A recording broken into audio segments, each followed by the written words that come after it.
നമസ്കാരം. ഏതും ഫ്ലിക്കിന്റെ ഏറ്റവും പുതിയ വീഡിയോയിലേക്ക് മാന്യ പ്രേക്ഷകർക്ക് സ്വാഗതം. ഇന്ന് നമ്മൾ പറയാൻ പോകുന്നത് സൗത്ത് ഇന്ത്യൻ ഫിലിം ഇൻഡസ്ട്രിയിലെ, അതായത് തെലുങ്ക്, തമിഴ്, മലയാളം, കന്നഡ എന്നീ 4 ഫിലിം ഇൻഡസ്ട്രിയിലെ ഏറ്റവും കൂടുതൽ ഇൻഡസ്ട്രി ഹിറ്റ് ഉണ്ടാക്കിയ നടന്മാരെ കുറിച്ചുള്ള ഒരു വീഡിയോ ആണ് നമ്മൾ ചെയ്യാൻ പോകുന്നത്. പ്രധാനമായും 9 നടന്മാരുടെ റെക്കോർഡുകളാണ് നമ്മൾ പരിശോധിക്കാൻ പോകുന്നത്. എല്ലാവർക്കും വീഡിയോയിലേക്ക് ഒരിക്കൽ കൂടി സ്വാഗതം. പ്രിയപ്പെട്ടവരെ, നമ്മുടെ ചാനൽ ഇതുവരെ സബ്സ്ക്രൈബ് ചെയ്യാത്ത സുഹൃത്തുക്കൾ ഉടൻ തന്നെ സബ്സ്ക്രൈബ് ചെയ്ത് പിന്തുണ തരണമെന്ന് വളരെ വിനീതമായി അഭ്യർത്ഥിക്കുന്നു. എന്തായാലും നമുക്ക് വിശദമായ വീഡിയോയിലേക്ക് കിടക്കാം. 9ാം സ്ഥാനത്തുള്ളത് തെലുങ്ക് സൂപ്പർ സ്റ്റാർ മഹേഷ് ബാബു ആണ്. ഇദ്ദേഹം ഇന്നേ വരെ ഇൻഡസ്ട്രിക്ക് നൽകിയത് 2 ഇൻഡസ്ട്രി ഹിറ്റുകളാണ്. 8ാം സ്ഥാനത്തുള്ളത് പവൻ കല്യാൺ എന്ന മറ്റൊരു തെലുങ്ക് താരമാണ്. തെലുങ്കിൽ ഏറ്റവും കൂടുതൽ ഫാൻസ് ഉള്ള ഒരു താരം കൂടിയാണ് പവൻ കല്യാൺ. ചിരഞ്ജീവി, NTR പോലുള്ള ആളുകൾ ഉണ്ടെങ്കിൽ പോലും, ആളുകൾക്ക് കനത്ത ഫാൻസ് ഉണ്ടെങ്കിൽ പോലും ഏതാണ്ട് അത്ര തന്നെ ഫാൻസ് അല്ലെങ്കിൽ അതിൽ കൂടുതൽ ഫാൻസ് ഉള്ള താരമാണ് പവൻ കല്യാൺ എന്ന് ഏകദേശം എല്ലാവർക്കും അറിയാമെന്നാണ് ഞാൻ വിചാരിക്കുന്നത്. എന്തായാലും 8ാം സ്ഥാനത്തുള്ളത് പവൻ കല്യാണാണ്. പവൻ കല്യാണിന് 2 ഇൻഡസ്ട്രി ഹിറ്റുകളാണ് നിലവിലുള്ളത്. 7ാം സ്ഥാനത്തുള്ളത് നന്ദമൂരി ബാലകൃഷ്ണ എന്ന നടനാണ്. നമുക്കറിയാം, ഒരുപാട് ഈ അടുത്ത കാലത്തായി ഒരുപാട് തവണ ട്രോളുകൾക്കും മറ്റുള്ള കളിയാക്കലുകൾക്കും ഒക്കെ ഒരു വിധേയനായ ഒരു നടൻ കൂടിയാണ് നന്ദമൂരി ബാലകൃഷ്ണ. അദ്ദേഹം വലിയ രീതിയിൽ തെലുങ്ക് ഇൻഡസ്ട്രിയിൽ ഫാൻ ഫോളോയിങ് ഉള്ള ഒരാളാണ് എന്നുള്ള യാഥാർത്ഥ്യം നമുക്ക് അറിയാഞ്ഞിട്ടാണോ എന്താണെന്ന് അറിയില്ല. എന്തായാലും അദ്ദേഹത്തിന് വലിയ രീതിയിലുള്ള ഫാൻ ഫോളോയിങ് തെലുങ്ക് ഇൻഡസ്ട്രിയിലുണ്ട്. എന്തായാലും ഇത്രയും വർഷത്തെ കരിയറിനിടയിൽ അദ്ദേഹം തെലുങ്ക് ഇൻഡസ്ട്രിക്ക് സമ്മാനിച്ചത് ഏകദേശം 4 ഇൻഡസ്ട്രി ഹിറ്റുകളാണ്.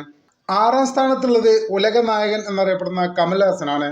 നമുക്കറിയാം, അദ്ദേഹത്തിന്റെ ടാലന്റിനെ കുറിച്ച് മറ്റുള്ള കാര്യങ്ങളെ കുറിച്ചൊക്കെ നമുക്ക് എന്തായാലും അറിയാം. അദ്ദേഹം വലിയൊരു നടനാണ്, വലിയൊരു കലാകാരനാണ്. സംവിധാനം, അഭിനയം, നിർമ്മാണം, സംഗീതം, സ്ക്രിപ്റ്റ് അങ്ങനെ തുടങ്ങി സകല മേഖലയിലും തന്റെ കഴിവ് തെളിയിച്ച സകല കലാവല്ലഭനാണ് കമൽഹാസൻ. അദ്ദേഹം ഇത്രയും വർഷത്തെ കരിയറിനിടയിൽ തമിഴ് ഇൻഡസ്ട്രിക്ക് സമ്മാനിച്ചത് ഏകദേശം 5 ഇൻഡസ്ട്രി ഹിറ്റുകളാണ്. 5ാം സ്ഥാനത്തുള്ളത് ചിരഞ്ജീവി എന്ന നടനാണ്. ഒരു പക്ഷേ തെലുങ്ക് ഇൻഡസ്ട്രിയിൽ ഏറ്റവും കൂടുതൽ ഫാൻ ഫോളോയിങ് ഉള്ള, ഏറ്റവും കൂടുതൽ ആരാധകരുള്ള ഒരു താരം കൂടിയാണ് ചിരഞ്ജീവി. അദ്ദേഹത്തിലൂടെ തെലുങ്ക് ഇൻഡസ്ട്രിയിൽ ഉണ്ടായ ഇൻഡസ്ട്രി ഹിറ്റുകൾ എന്ന് പറയുന്നത് 9 ചിത്രങ്ങളാണ്. 3ാം സ്ഥാനത്തുള്ളത് മലയാളത്തിന്റെ സ്വന്തം ലാലേട്ടൻ അഥവാ മോഹൻലാലാണ്. മലയാളത്തിലെ ഏറ്റവും വലിയ താരം എന്ന് ഒരു പക്ഷേ നമുക്ക് പറയാവുന്ന താരം. ഒരുവിധം എല്ലാ റെക്കോർഡുകളെയും, മലയാളത്തിലെ എല്ലാ റെക്കോർഡുകളെയും ആരംഭം ഇദ്ദേഹത്തിലൂടെ ആയിരുന്നു എന്നുള്ളത് നമുക്കെല്ലാം അറിയുന്ന കാര്യമാണ്. ഇദ്ദേഹം ഇത്രയും വർഷത്തെ കരിയറിനിടയിൽ മലയാളത്തിന് സമ്മാനിച്ചത് ഏകദേശം 10 ഇൻഡസ്ട്രി ഹിറ്റുകളാണ്.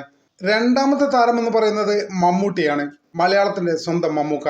മലയാളത്തിലെ മെഗാസ്റ്റാറായ മമ്മൂക്ക ഇൻഡസ്ട്രിക്ക് ഇതുവരെ സമ്മാനിച്ചത് 11 ഇൻഡസ്ട്രി ഹിറ്റ് സിനിമകളാണ്. മമ്മൂട്ടിയുടെയും മോഹൻലാലിന്റെയും ഇൻഡസ്ട്രി ഹിറ്റുകൾ താരതമ്യം ചെയ്തുകൊണ്ട് എത്രയാണെന്നും എങ്ങനെയാണെന്നൊക്കെ പറഞ്ഞുകൊണ്ട് ഒരു വീഡിയോ നമ്മൾ ചെയ്യുന്നുണ്ട്. വരും ദിവസങ്ങളിൽ അത് നമ്മൾ ചെയ്യാമെന്ന് പ്രതീക്ഷിക്കുന്നുണ്ട്.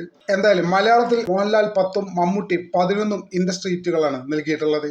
സൗത്ത് ഇന്ത്യയിൽ ഏറ്റവും കൂടുതൽ ഇൻഡസ്ട്രി ഹിറ്റ് ഉണ്ടാക്കിയ നടൻ എന്ന് പറയുന്നത് നമ്മുടെ സ്വന്തം തലൈവർ രജനികാന്താണ്.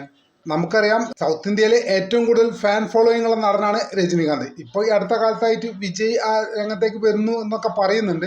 എന്താ അതിനെക്കുറിച്ച് വ്യക്തമായിട്ട് അറിയില്ല. എങ്കിൽ പോലും രജനികാന്ത് എന്ന് പറയുമ്പോൾ എല്ലാ സ്റ്റേറ്റിലും, തമിഴ്നാട് ഉൾപ്പെടെ എല്ലാ സ്റ്റേറ്റിലും വലിയ രീതിയിൽ ആരാധകരുള്ള താരമാണ്. അദ്ദേഹം തമിഴ് ഇൻഡസ്ട്രിക്ക് ഇന്നേ വരെ സമ്മാനിച്ചത് ഏകദേശം 16 ഇൻഡസ്ട്രി ഹിറ്റുകളാണ്. എന്തായാലും അടുത്ത കാലത്തായി ഒരുപാട് ഇൻഡസ്ട്രി ഹിറ്റുകൾ സൗത്തിൽ നിന്ന് വരുന്നുണ്ട്. ഇപ്പോൾ കാന്താര പോലുള്ള ചിത്രങ്ങളൊക്കെ ഇൻഡസ്ട്രി ഹിറ്റ് അടിക്കും എന്നാണ് ഇപ്പോൾ അറിയാൻ കഴിഞ്ഞത്. എന്തായാലും വരും ദിവസങ്ങളിൽ എന്താണ് സംഭവിക്കാൻ പോകുന്നത് നമുക്ക് കാത്തിരുന്ന് കാണാം. ചാനൽ ഇതുവരെ സബ്സ്ക്രൈബ് ചെയ്യാത്ത സുഹൃത്തുക്കൾ ദയവായി ഇപ്പോൾ തന്നെ സബ്സ്ക്രൈബ് ചെയ്ത് പിന്തുണക്കണമെന്ന് വളരെ വിനീതമായി അപേക്ഷിക്കുന്നു. ഒട്ടും വൈകാതെ അടുത്ത വീഡിയോയിൽ കാണാമെന്ന പ്രതീക്ഷയോടെ തൽക്കാലത്തേക്ക് ഇവിടെ പറയുന്നു. നന്ദി, നമസ്കാരം.